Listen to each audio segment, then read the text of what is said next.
You could have just been sitting on the couch, relaxing, in peace, calm, watching your favorite show.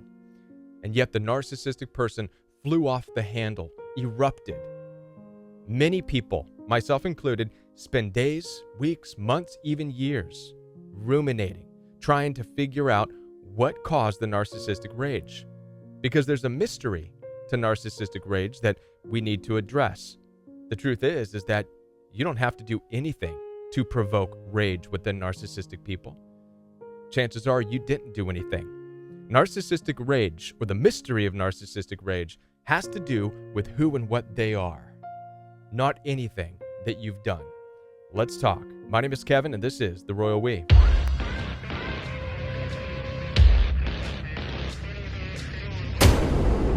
Now, before I do continue, I want to let you know that I'm here to support you. Down in the description box, you'll find access for one-on-one appointments with me. I take telephone calls and video calls through Zoom, FaceTime, and WhatsApp. Also, the Royal We private membership is available for you, where you get daily access to support by me and a growing community of people all over the world. There's fellowship once a week. There's a workout program to help you get back into shape coming out of narcissistic abuse, and so much more, all in the privacy of a members-only app. So head on down there, check out the Royal We private membership. Now, let's get into the mystery of narcissistic rage. Narcissistic rage has everything to do with who and what the narcissistic person is on their inside. Now, part of the mystery, however, is that it also has something to do with who and what you are. I want you to imagine something with me. Let's take a trip to Spain, and we're watching a bullfight with a matador. And in the arena, you've got the bull on one side, and you've got the matador on the other, and the matador is just standing there with a red cape. But the cape doesn't even probably have to be red. It could be blue, purple, brown, green. It doesn't matter. The point is that it's just a cape. It's not doing anything. It's just waving. It's just there. It's just present. Yet there's something about this encounter that just ignites this fury within this bull, and it starts raging, and it snorts, and it starts to kick the dirt up, and it charges after the matador simply because of the presence of the matador and this cape. Does the cape do anything? Does it say anything to provoke the bull into rage? No.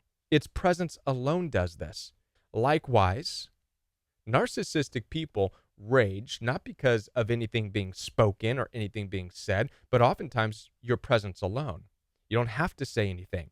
You can just be there, a shiny beacon of expression that the narcissistic person is not, yet they perceive that you're in their territory.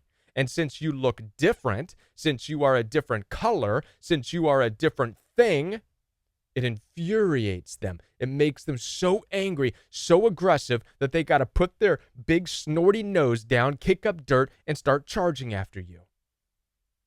Now, you might be saying, Kevin, this doesn't answer the question. Why, though?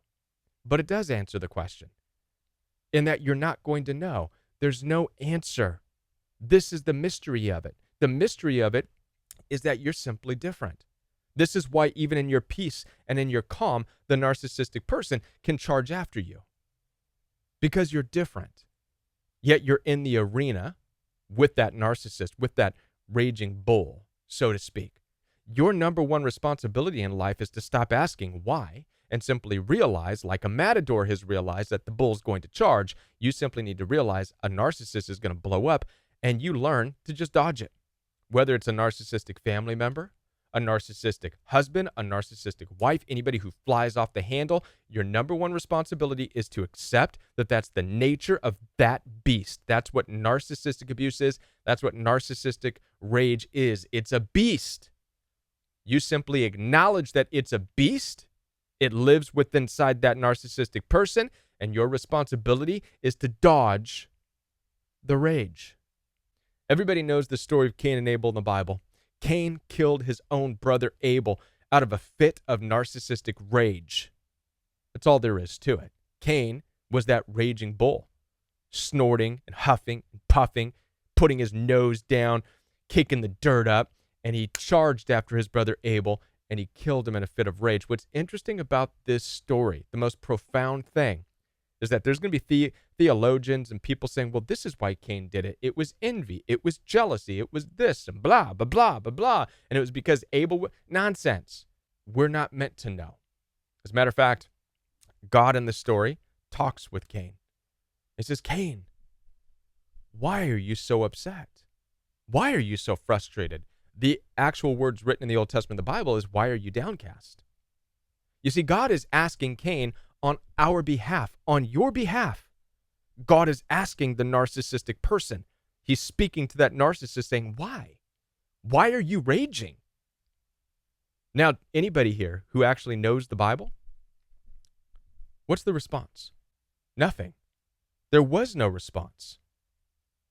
Think about this for a moment. The message of this story is that God wants you to know that God has already asked on your behalf why narcissists rage, why somebody becomes murderous. What God asked on your behalf to show you something. You're not going to get an answer.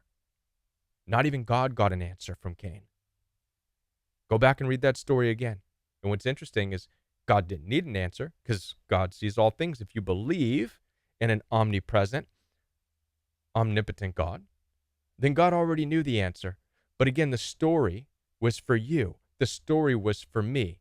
The story was God on our behalf trying to pull out an articulated answer for Cain's rage, and there was silence, nothing. Wow, what do we do with this? We accept that God already asked on our behalf. God already spoke to the narcissistic person to ask why and received no answer. So you and I need to take these stories, like we take the analogy of the raging bull, and we need to stop asking why. The mystery of narcissistic rage is that it is something that lives within inside of them. It's an evil. It's a malevolence. It's a desire to hurt others and to cause pain in the lives of others.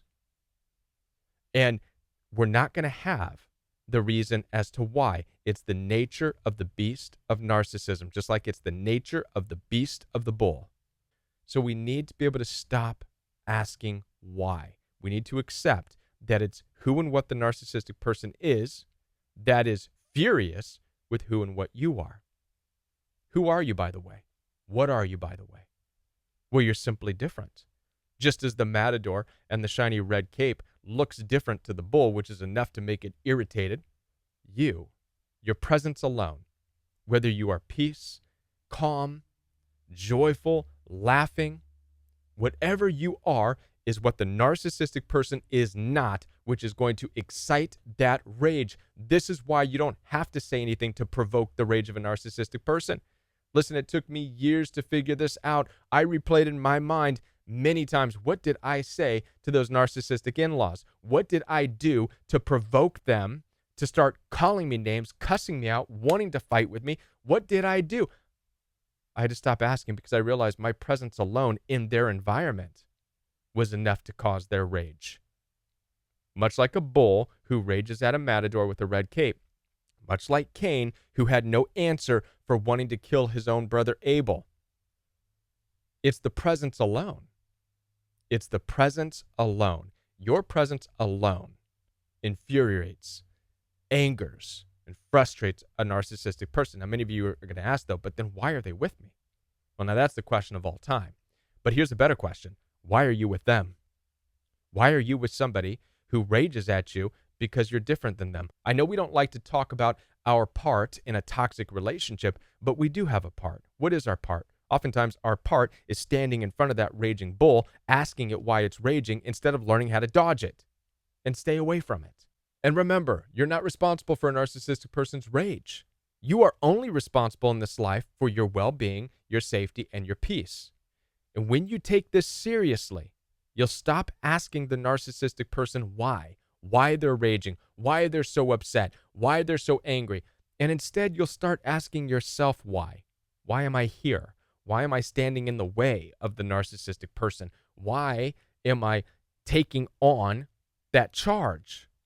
And you'll start to learn how to sidestep it, how to get out of the way, because that's your only responsibility, is to dodge it. Stay away from these people. When it comes to dealing with narcissistic people, stay strong, stay safe, and keep moving forward.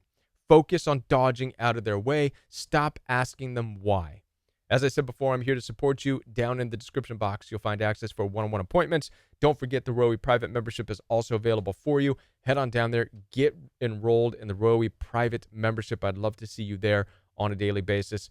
I'll be back with more videos for you right here on the Royal We. If you're brand new to the channel, be sure to subscribe and hit the bell notification so you don't miss any future Rowie content. And share this video with somebody who needs to watch it, somebody who's dealing with narcissistic rage. Check out one of these videos recommended by the YouTube algorithm, and I'll be back right here on the Royal We.